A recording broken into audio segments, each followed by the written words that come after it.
बाळासाहेब थोरात मुख्यमंत्री होणार आहेत। बाळासाहेब थोरात यांची मुलगी जयश्री थोरात यांनी विश्वास व्यक्त केलाय।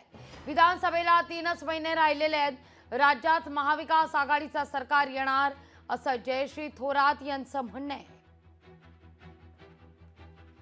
महाविकास आघाडीचं सरकार आलं आणि लोकसभेचा जसा आपल्याला पिक्चर दिसला आहे की काँग्रेसचे खासदार जे आहे ते चांगले निवडून आलेले आहेत, तसंच महाविकास आघाडीमध्ये चित्र राहिलं तर मुख्यमंत्री कोण होणार हे मला तुम्हाला सांगायची गरज नाही।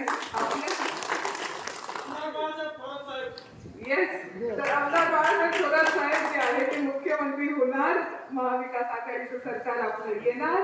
हे आता पुढच्या आपल्याला फक्त 2-3 महिने राहिलेले आहे, जास्त वेळ राहिलेला नाहीये, त्याच्यामुळे आपल्याला एकदम जोरात कामाला लागायचं आहे आणि साहेबांना मुख्यमंत्री पदावरती तिथे बसवायचं आहे। लोकशाही मराठी ऐका, पहा, जागरूक रहा।